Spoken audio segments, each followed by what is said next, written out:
नमस्कार दोस्तों, स्वागत है आपका आपके और हमारे YouTube channel nursing career club में। दोस्तों, अगर आपको हमारा वीडियो पसंद आता है तो उसे लाइक, सब्सक्राइब और शेयर करना ना भूलें। चलिए दोस्तों, स्टार्ट करते हैं। आज का जो हमारा टॉपिक है, मेंटल हेल्थ नर्सिंग की जो यूनिट है हमारी, जिसका नाम है nursing management of patient with substance use disorder. दोस्तों, सबसे पहले तो हम सब्सटेंस एब्यूज़ डिसऑर्डर के बारे में जानेंगे कि सब्सटेंस एब्यूज़ डिसऑर्डर होता क्या है। देखिए, सब्सटेंस एब्यूज़ डिसऑर्डर एक ऐसा डिसऑर्डर है जिसमें हम तरह तरह के डिफरेंट टाइप ऑफ सब्सटेंस का यूज़ करते हैं for feeling pleasure, for feeling relax our mind and body. तो ये कौन कौन से डिसऑर्डर होते हैं और किस तरह से हमें रिलैक्स करते हैं, और कॉमनली जो सब्सटेंस हम यूज़ में लेते हैं उनका हम यहाँ पे डिटेल में स्टडी करेंगे। तो आगे हम चलते हैं। ये हमारा ऑब्जेक्टिव्स का लिस्ट है। इसके अकॉर्डिंग आप हमारी स्लाइड्स की स्टडी कर सकते हैं, कौन से नंबर पे कौन सी स्लाइड्स है। तो इंट्रोडक्शन पे हम चलते हैं। तो इंट्रोडक्शन में है substance use disorder commonly known as drug abuse, drug addiction refer to maladaptive pattern use of a substance in which the user consume the substance in amount। Second point में हमारा है since ancient time men used psychoactive substance not only to enhance pleasure and relieve discomfort, substance use and abuse is described even the Vedic, Greek and Roman author। The cannabis and alcohol is evident in Hindu religion। देखिए दोस्तों, ये जो slide आपके सामने, पहली slide जो आपके सामने दिखाई गई है, इसमें कुछ इंट्रोडक्शन यानी कि जो हमारा पुरानी चीज़ें थी उसके बारे में कुछ एक्सप्लेन करने की कोशिश की गई है। देखिए, सब्सटेंस एब्यूज़ जो पहले पैरा में हम स्टडी करें तो सब्सटेंस एब्यूज़ क्या है। कॉमनली एक ड्रग एब्यूज़ या ड्रग एब्यूज़ को आप छोड़ दीजिए, ये एक एडिक्शन से आप एडिक्शन को पकड़िए। ड्रग एब्यूज़ को छोड़िए, सारी चीज़ें छोड़िए। सब्सटेंस एब्यूज़ का मतलब क्या होता है, जब हम किसी भी अमाउंट को या किसी भी सब्सटेंस को एक एडिक्शन के तौर में लेने लग जाते हैं। सुबह शाम दिन रात हमें वही चीज़ दिखती है तो हम कहीं ना कहीं एडिक्ट हो जाते हैं। कौन से सब्सटेंस के जो हम प्रेफर कर रहे हैं, या तो वो ड्रग्स हो सकती है या वो कोई भी सब्सटेंस हमारे सामने हो सकता है जो हम आगे जिनके बारे में हम स्टडी करेंगे। तो जस्ट हमें फॉलो ये करना है कि डिसऑर्डर के रूप में या एक गलत प्रक्रिया के रूप में कब फॉलो होती है कि जब हम इसका एडिक्शन करने लग जाते हैं। एडिक्शन क्या करता है, refer to a maladaptive pattern. Maladaptive pattern हमारा बॉडी हमारी माल एडेप्टिव बॉडी और माइंड हमारा माल एडेप्टिव पैटर्न शो करने लग जाता है। कैसे, use of a substance in which the user consume the substance in amount. यानी कि हम अगर नॉर्मल लिमिट में, नॉर्मल अमाउंट में और लिमिट में सब्सटेंस का हम यूज़ करते हैं तो आई थिंक वो माल एडेप्टिव पैटर्न शो नहीं करता है। अगर हम रूटीनली एक सब्सटेंस का ओवरडोज या एक हेल्दी रूप का जो डोज हमारे साथ में हम उसको नहीं लेते हैं तो वो कहीं ना कहीं एक एडिक्शन का रूप ले लेता है और हमारे फंक्शंस को, माल एडेप्टिव यानी कि हमारे फंक्शंस को अफेक्ट करता है। ये जो हमारे सब्सटेंस एब्यूज़ हैं वो ये नहीं है कि अभी आजकल ये सब चीज़ें चल रही हैं। ये पुराने वैदिक काल से, ये ग्रीक में, रोमन ऑथर्स में, सारी बुक्स में इनका वर्णन है, एक एक्सप्लेनेशन है कि ये सारी चीज़ें पुराने काल, वैदिक काल से चली आ रही हैं। इनका यूज़ वो लोग करते थे feeling pleasure and relieve discomfort from the daily life routine. यानी कि आज भी लोग वही काम करते हैं, feeling pleasure and relieve discomfort. But क्या होता है कि इसका अमाउंट ऑफ इनटेक हमने बढ़ा दिया है। ये डिपेंड करता है हमारी इनसाइट पे कि हम उसको कितना इनटेक करते हैं। तो जस्ट हमारा एक सिंपल जो इंट्रोडक्शन हमारा सब्सटेंस एब्यूज़ का, जिसको मैं कुछ शब्दों में बयां करता हूँ कि सब्सटेंस एब्यूज़ क्या है। किसी भी सब्सटेंस का इनटेक करना है, किस फॉर्म में करना है, एडिक्शन वाली फॉर्म में। एडिक्शन का मतलब आप समझ गए हो कि उसके बिना हम रहना थोड़ा संभव नहीं है। उस एडिक्शन से क्या होता है, उस एडिक्शन से हमारा क्या होता है कि हमारा जो पैटर्न है वो माल एडेप्टिव पैटर्न हो जाता है। बॉडी और माइंड का जो पैटर्न है, बिहेविंग पैटर्न है, वो माल एडेप्टिव हो जाता है। सेकंड पॉइंट में वही है हमारा कि वैदिक काल से ये सब चीज़ें उपयोग में आ रही हैं। क्यों आ रही हैं? Feeling pleasure and relieve discomfort. आगे वाली स्लाइड में हम चलते हैं तो आगे कुछ चीज़ें और बताई गई हैं कि सब्सटेंस एब्यूज़ क्या होता है। Substance abuse is the use of any substance to that extend when it interference with individual normal functions. It can be following a pattern of pathological use, impairment in social and occupational function, and duration of disturbance. दोस्तों इसमें क्या है, substance abuse के बारे में क्या बताया गया? सब्सटेंस एब्यूज कब प्रॉब्लमेटिक हो जाता है? सब्सटेंस एब्यूज प्रॉब्लमेटिक तब हो जाता है जब ये एक इंडिविजुअल के नॉर्मल फंक्शंस में इंटरफेरेंस करना स्टार्ट कर देता है, यानी कि उनकी हरकतों को, उनकी एक्टिविटीज़ को, उनकी माइंड की हरकत, माइंड की एक्टिविटीज़, बॉडी की हरकत, बॉडी की एक्टिविटीज़ को अफेक्ट करना स्टार्ट कर देता है। चाहे वो पैथोलॉजिकल यूज़ में हो, चाहे वो सोशल यूज़ में हो, चाहे वो ऑक्यूपेशनल फंक्शंस हो, चाहे हमारा ड्यूरेशन ऑफ डिस्टर्बेंस हो, ये सारे फंक्शंस हमारे जब अफेक्ट होने लग जाते हैं तो वो कैटेगरी हमारी सब्सटेंस एब्यूज़ की कैटेगरी आ जाती है। नेक्स्ट स्लाइड में हम चलते हैं। ये हमारा जस्ट अभी इंट्रोडक्शन कंप्लीट हुआ है। अभी हम जो कुछ टर्मिनोलॉजी, कुछ भारी भरकम शब्द जो हम इस रिलेटेड सब्सटेंस एब्यूज़ में यूज़ लेंगे उनका हम थोड़ा सा आगे समझ लेते हैं। Substance dependence. सब्सटेंस डिपेंडेंस का मतलब क्या हो? It is more severe from of the substance abuse. यानी सब्सटेंस डिपेंडेंस का मतलब क्या होता है? ये सब्सटेंस एब्यूज से भी ज़्यादा खतरनाक है। यानी सीवियरली हम डिपेंड हो जाते हैं, फिजिकली और पैथोलॉजिकल भी हम डिपेंड हो जाते हैं सब्सटेंस के ऊपर। सेकंड हमारी टर्मिनोलॉजी है टॉलरेंस। टॉलरेंस मतलब tolerance is failure of some amount of drug, यानी failure of some amount of drug, यानी कि एक अमाउंट है जो फेलियर हो रहा है to produce desire effect and a large dose is required to produce the same degree of substance abuse. यानी कि जो हम इनटेक पहले कर रहे हैं, यानी कि आप शराब का पहले एक गिलास पीते हैं, फिर आपको वो एक गिलास असर नहीं करता है, तो उसमें आप क्वांटिटी बढ़ाना स्टार्ट कर देते हैं। एक गिलास, दो गिलास, क्वालिटी का इतना यहाँ पे मैटर नहीं कर रहा है। मैटर मतलब क्या है? क्वालिटी भी मैटर करती है, बट क्वालिटी क्या है कि वो कहीं ना कहीं फाइनेंशियली हमारी क्वालिटी बिगड़ जाती है। इसलिए हम क्या करते हैं, हमारी क्वांटिटी पे हम डिपेंड करते हैं और क्वालिटी उसकी घटाते जाते हैं कहीं ना कहीं।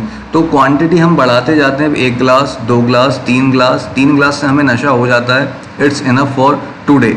अभी हमें क्या करना है कि यार एक महीने बाद हम बोलते हैं यार 3 गिलास से कुछ नहीं हो रहा है, तो हम उसको 4 गिलास करते हैं। तो ये बढ़ाना, और जब हमारा जो चीज़ इफ़ेक्ट करना बंद हो जाती है, तो बंद होना और बढ़ना, तो ये हमारी जो बीच का सिस्टम होता है वो टॉलरेंस में होता है। यानी कि क्या होता है?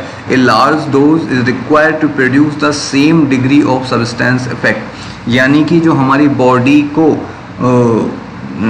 बॉडी को सेम डिग्री पे सेम सब्सटेंस इफेक्ट को फील करने के लिए हमें लार्ज अमाउंट का नीड पड़ेगा। विड्रॉल क्या होता है?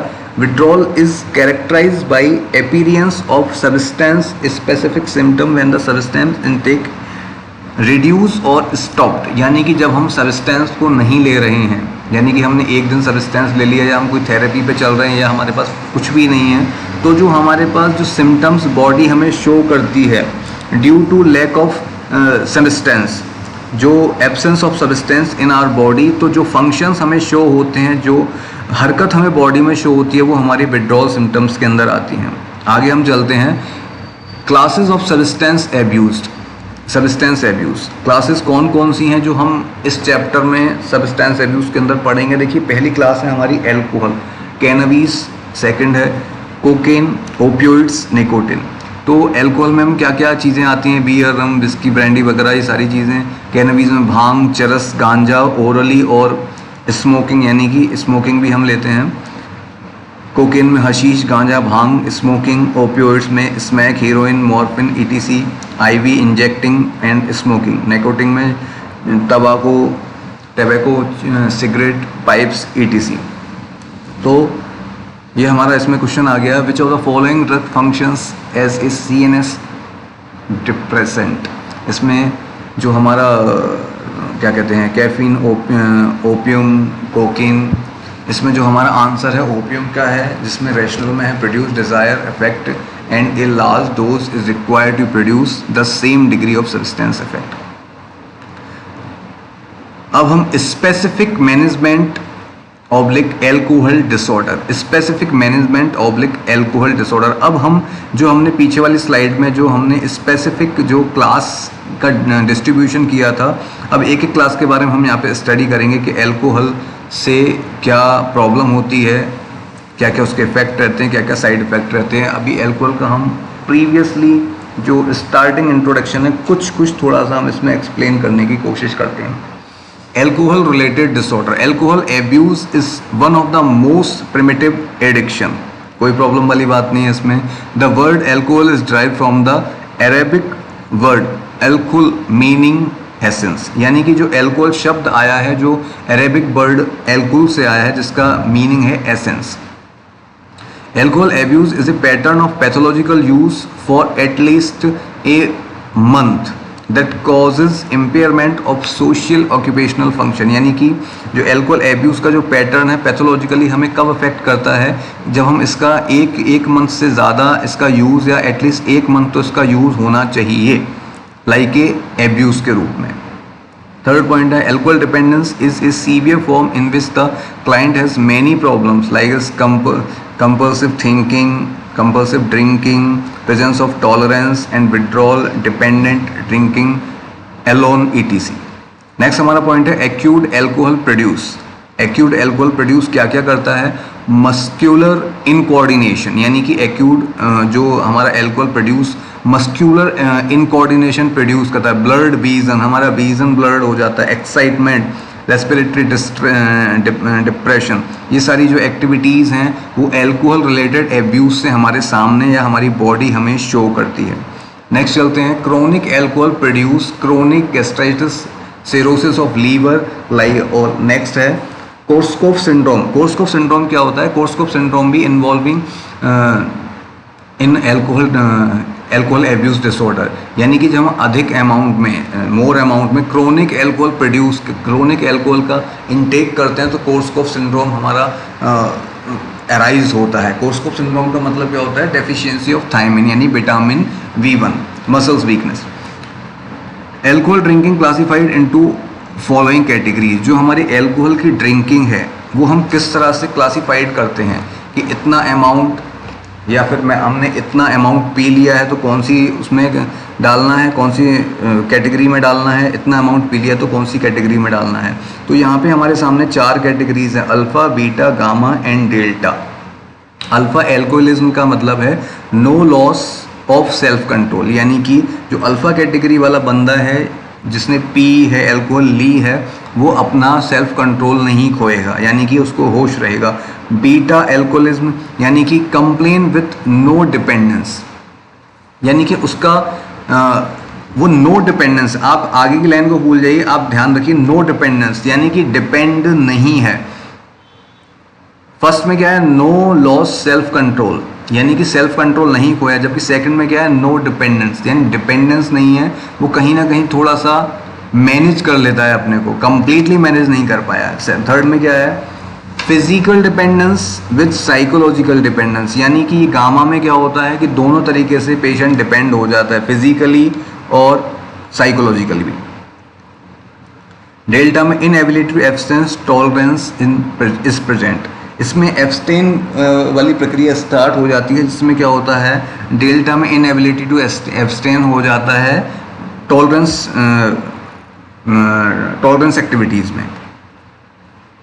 क्लिनिकल फीचर्स में हम चलते हैं, तो क्लिनिकल फीचर्स में हम आते हैं, तो कौन कौन से क्लिनिकल फीचर्स हैं। फर्स्ट में डोमेस्टिक वायलेंस, सेकंड है inability to abstain from drinking, progressive blunting of feeling, forgetfulness, importance, anxiety.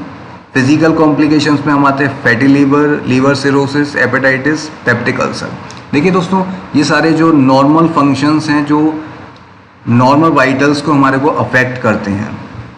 Severe जो सारी चीज़ें होती हैं वो स्टार्ट हमारे नॉर्मल क्लिनिकल फीचर्स से ही होती हैं। तो हम आगे चलते हैं, आगे की स्लाइड में। साइकोलॉजिकल कॉम्प्लिकेशंस, यानी साइकोलॉजिकल कॉम्प्लिकेशंस क्या होते हैं, पिछली वाली स्लाइड में हमने पढ़ा था क्लिनिकल फीचर्स, यानी नॉर्मल जो हमारे होते हैं वो इनको क्या है कि इंसान इनसे उभर के आ सकता है, बट साइकोलॉजिकली जब चीज़ें अफेक्ट होने लग जाती हैं, यानी alcoholic hallucination, illusion, these both are disorder involving in perception disorder। तो एल्कोहलिक हेलुसिनेशन का मतलब क्या होता है, हेलुसिनेशन का मतलब क्या होता है कि कोई ऑब्जेक्ट नहीं है तो भी हमें वहाँ पे ऑब्जेक्ट लगता है। तो एल्कोहलिक हेलुसिनेशन में क्या होता है कि एल्कोहल इंटेक करने के बाद या एक लॉन्ग टाइम से हम एल्कोहल इंटेक कर रहे हैं तो हमें हेलुसिनेशन की प्रॉब्लम होना स्टार्ट हो जाती है। कोर्सकॉफ सिंड्रोम के बारे में मैंने आपको बताया, vitamin deficiency, vitamin B1, head injury, dementia delirium both disorders involving in organic brain disorder। Dementia में जो हमारे मेमोरी रिलेटेड जो हमारे फंक्शंस होते हैं, यानी कि इंटेलेक्चुअल चीज़ें, जो हमारी शार्प चीज़ें होते हैं जिनमें हम किसी चीज़ को याद रखना, वो हमारे फंक्शन डिमेंशिया में इम्पेयर्ड हो जाते हैं। डिलीरियम में क्या होता है, डिलीरियम में जो हमारे टाइम, प्लेस, पर्सन, इस तरह के जो हमारी याददाश्त होती है वो हमारी इम्पेयर्ड हो जाती है। Social complications, accident, increase in crime in society, divorce, occupational problems. तो ये एल्कोहल इंटेक करने के या एल्कोहल का हम लगातार यूज़ करने के बाद जो हमारे सामने परिणाम आते हैं वो ये सारे हैं। आगे चलते हैं दोस्तों। Treatment and management. ट्रीटमेंट में detoxification, the best way to stop alcohol, to stop it suddenly. Usual duration of withdrawal syndrome is 7 to 19 days। कौन कौन सी ड्रग्स इसमें यूज में लेते हैं, बेंजोडाइजेपिन, डाइजीपाम, क्लोरोडाइजीपॉक्सिडी। तो ये 3 ड्रग्स का हम डिटॉक्सिफिकेशन के रूप में यूज़ लेते हैं, जिसका इंटेक करने से कहीं ना कहीं हम एल्कोहल इंटेक को, बेंजोडाइजेपिन हुआ हमारा, क्लोरोडाइजीपॉक्सिडी हुआ, तो इनसे क्या है हम कहीं ना कहीं एल्कोहल इंटेक को हाथों हाथ हम स्टॉप कर सकते हैं। जो हमारा प्रैक्टिस क्वेश्चन है, कोर्सकॉफ इज साइकोसिस due to intake of alcohol, जो अभी हमने पढ़ा था, विटामिन बी का जो डेफिशिएंसी हो जाती है कोर्सकॉफ सिंड्रोम के अंदर आता है, तो ये इसका प्रैक्टिस क्वेश्चन के रूप में हमने पढ़ लिया। रेशनल में पढ़ते हैं, alcohol produce chronic gastritis, cirrhosis of liver, Korsakoff syndrome. तो ये क्रोनिक एल्कोहल यूज़ का जो हमारा कोर्सकॉफ सिंड्रोम आता है वो यहाँ पे हमने क्वेश्चन के रूप बतौर में दे रखा है। नेक्स्ट चलते हैं। नेक्स्ट, एल्कोहल हमारा कंप्लीट हो गया। नेक्स्ट हमारा जो पार्ट है सब्सटेंस अब्यूज़ का, ओपियोइड यूज डिसऑर्डर। तो ओपियोइड यूज डिसऑर्डर क्या होता है? Commonly abused opioids in our country are heroin. जो हमारा कॉमनली जो ओपियोइड यूज होता है हमारी कंपनी में हेरोइन रूप में, यानी कि ब्राउन शुगर एंड स्मैक।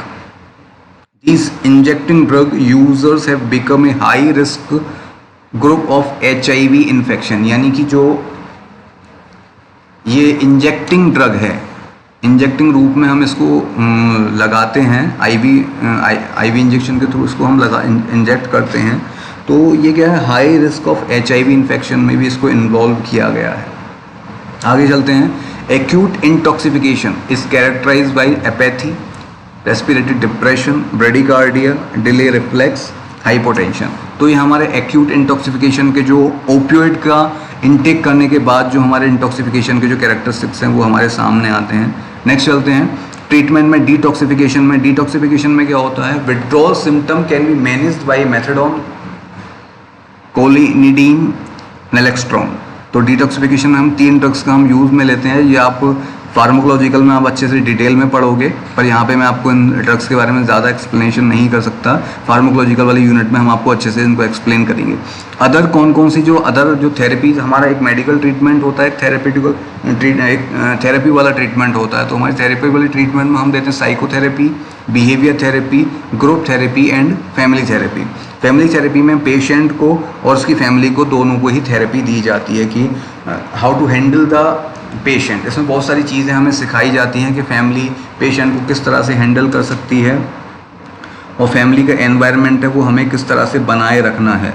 तो इसमें हमें फैमिली को भी और पेशेंट को, दोनों को ही हमें ट्रेंड करना पड़ता है। आगे चलते हैं। Withdrawal syndrome. विड्रॉल सिंड्रोम का मतलब क्या है कि कौन कौन से विड्रॉल सिम्टम्स हमारे सामने आते हैं। Watery eyes, running nose, loss of appetite, irritability, sweating, cramps, nausea, diarrhoea, insomnia, anorexia, ETC, जो हमारे नॉर्मल फंक्शंस को जो अफेक्ट करते हैं, ये सारी की सारी चीज़ें हमारे विड्रॉल सिम्टम्स में, विड्रॉल सिंड्रोम्स के रूप में हमारे सामने आती हैं जब हम उनका इंटेक कम कर देते हैं। तो ये सारे के सारे सिम्टम्स हैं। कहीं हमें भूख नहीं लगती, हमें नींद नहीं आती, nausea, vomiting, sweating, loss of appetite, watery nose, ये सारी की सारी जो चीज़ें हमारे सामने प्रॉब्लम के रूप में आती हैं। नेक्स्ट जो डिसऑर्डर है, इंपॉर्टेंट डिसऑर्डर है दोस्तों, कैनवीज यूज डिसऑर्डर। वैसे सारे डिसऑर्डर इंटरेस्टिंग हैं। कैनवीज यूज में हम चलते हैं। कैनवीज यूज क्या होता है? कैनवीज यूज में हम जाते हैं। Cannabis use drive from hemp plant. Hemp plant से कैनवीज बनता है, यानी कि हिम प्लांट होता है, उससे हम कैनवीज को प्राप्त कर सकते हैं। The dried leaves and flowering tops are often referred to as ganja, यानी कि सूखी पत्तियां और फूलों के ऊपर का जो भाग होता है उसके रूप में हम गांजे के रूप में उसको काम में लेते हैं। Bhang is a drink made from cannabis. Cannabis is either smoke or intake in liquid form. Cannabis का मतलब क्या होता है? ये सूखी पत्तियों से हम इसको ले सकते हैं, प्राप्त कर सकते हैं, या फूल के ऊपरी भाग से हम इसको प्राप्त कर सकते हैं। ये स्मोक के रूप में भी हम इसको ले सकते हैं और लिक्विड फॉर्म में भी इसको हम ले सकते हैं। आगे चलते हैं। एक्यूट इंटॉक्सिफिकेशन में क्या है? Mild impairment of consciousness, tachycardia, euphoria, dry mouth, photophobia. तो ये सारे के सारे जो माइल्ड इम्पेयरमेंट होते हैं, जो एक्यूट इंटॉक्सिफिकेशन के दौरान होते हैं, हमारा कॉन्शियसनेस इम्पेयरमेंट हो जाता है, ट्रेकिकार्डिया हो जाता है, यूफोरिया हो जाता है, मुंह सूखने लग जाता है, फोटोफोबिया हो जाता है।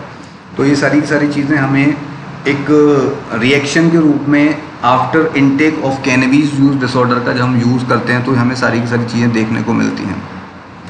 विड्रॉल सिम्टम में क्या आता है? There are mostly found in the first 70 to 96 hour and include increased salivation, insomnia, decrease appetite, loss of weight. तो ये सारे के सारे जो हमारे विड्रॉल सिम्टम्स में आते हैं। ट्रीटमेंट हम लेते हैं सपोर्टिव एंड सिम्टमेटिक ट्रीटमेंट, यानी सपोर्टिव एंड सिम्टमेटिक ट्रीटमेंट जो हमें उस टाइम सपोर्ट कर सके और हाथों हाथ उस सिम्टम को ट्रीट कर सके। तो हम sudden according to supportive and symptomatic treatment से हम पेशेंट का इलाज करने की कोशिश करते हैं। नेक्स्ट आता है कोकेन यूज डिसऑर्डर। कैनवीज यूज के बाद में आता है हमारा कोकेन यूज डिसऑर्डर। दोस्तों कोकेन यूज डिसऑर्डर के अंदर क्या होता है? कॉमनली जो हमारा इसका स्ट्रीट नेम है क्रैक के अंदर आता है। It can be administered orally and smoking, यानी कि ओरली और स्मोकिंग रूप में इसको हम ले सकते हैं। एक्यूट इंटॉक्सिफिकेशन में, एक्यूट इंटॉक्सिफिकेशन करने के बाद ट्रैकिकार्डिया, हाइपरटेंशन, स्वेटिंग, नोजिया, ये सारे के सारे जो हमारे इंटॉक्सिफिकेशन के जो फीचर्स हैं वो हमारे सामने दिखाई देते हैं आफ्टर कोकेन यूज, जिसका स्ट्रीट नेम है क्रैक्स। विड्रॉल सिंड्रोम में क्या क्या आते हैं? एजिटेशन। एजिटेशन में देखिए थोड़ा साइकेट्रिक वर्ड है एजिटेशन का, मैंने यहाँ पे आपको एक्सप्लेनेशन लिख दिया है। Presence of anxiety with the severe motor restlessness.